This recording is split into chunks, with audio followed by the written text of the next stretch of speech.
everyone, and I'll welcome you at Master School Dances and 4 schools only. So on this installment of Are You Rockin' with the Best, I'm actually headed over to the storage warehouse area because we are going to train the new guys. We're going to do a refresher course to everybody. One of the things about doing school dances is that it's very seasonal, so there's a lot of downtime during the summer. So, you know, about 3 to 4 months that the guys haven't touched anything. You know, people forget things. We've also gotten a whole bunch of new equipment. We've traded the winch ST132 stands for the new DT4000s, which are awesome, but also require a whole different set of precautions and setup guidelines and such. So we want to go over that with them. We have a new workman's comp company, so we need to go over some policies for that, and tons of new lights. We've probably invested about 20 grand the last couple of months, so it's been absolutely crazy. On top of all that, we've had our best sell season yet. Let me try that in English. It's actually really cool because we started our homecoming season, or when school started, with more sales than ever before. We did quite a bit during the summer. Remember, if you like the videos, make sure you subscribe, like, share them with your friends, print them out, you know, make yourself a silent movie out of it. I don't care what you do, but yeah. Thank you guys so much, and God bless. It's a CH07. That's how many DMX addresses it have. The new spec sheets and the sticker will also tell you what channel mode it should be in. For example, I don't know if you guys have called me, hey, the light isn't working, and then you go into channel mode and suddenly it works again. The reason is there's different channel modes. So for example, if this was on 3-channel mode, it's just RGB, red, green, and blue.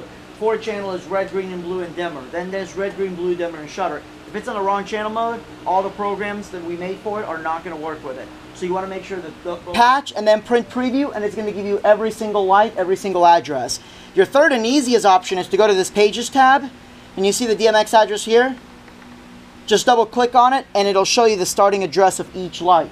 So we see 326 for the quad phase. Scans in the past, we're phasing those out. They should be no longer be used. I'm not going to take this off yet. But the one thing I want to go over, this is for any light, but especially scanners. Scanners are heavy on the top. They're going to always want to tilt down. So you have these little things on the side. The way you set it up, get it in position you want, lock it down tight. Do not try to adjust it once it's locked down because you strip it out. Once it's stripped out, these things flop like the Nova scans. For those of you who work the Nova scans, what I'm talking about, they would no longer stay.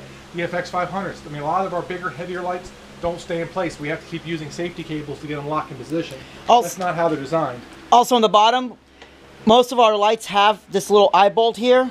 That is where the safety cable goes. Don't put the safety cable around the clamp or around the yoke because that's kind of redundant. It goes on this eye bolt. Pulled all the way out. There's generally 4 of them. All the way out so you see the entire gobo. Now there's times where you may want to use a barn door to cut off part of the image because it's like it's shooting into the audience, blinding somebody. But generally, when using it, you want all the barn doors open. When transporting it, you want all the barn doors in. So, and I'll show you what I mean. So if I have this in the wrong way where the small hole's in there, the pin will only go in that far up before it stops. When it's in the right way, it comes out the back side. It slides through, this bad boy pins in, that's 1/2 of your truss setup right there. Obviously you put 4 in and then connect it to the next one. A couple things I want to point out, we take safety over everything else because safety ultimately is where, you know, we're out of business and you're in jail. If you're the one that did it, you're the one that prosecuted. Just letting you know, that's just dead honest truth how it's going to go down. But it clicks in position. You lock this back in to hold it in position. Now your legs are in place. This has got some cool features. One, this little guy here. This is what you're going to slide your slide nice and easy into the hole. If you do the topmost, it'll put you about 13 feet in the air. Otherwise, you're going to be about 10 to 11 feet up in the air. It snaps in like so you see how the side view is. And now that's set. This guy clamps on to the house or to the assembly. Now these don't transport on, which is a dual issue. One, yeah, we risk you losing it in the process, and we hope that doesn't happen. But if you put this in the bag, all of those things like we just showed you the other stand are a possibility. That's what makes this so superior is take with the truss. Okay. So instead of how high it is at the top of the truss. So they tell you, oh, we've got 12-foot ceilings. Don't take it past 11.5 feet. I mean, you still want to keep an eye on things, but always trust your visual. So it measures right here then? No, it measures from the top of the truss. Okay. Top of the truss. You are now rocking with the best.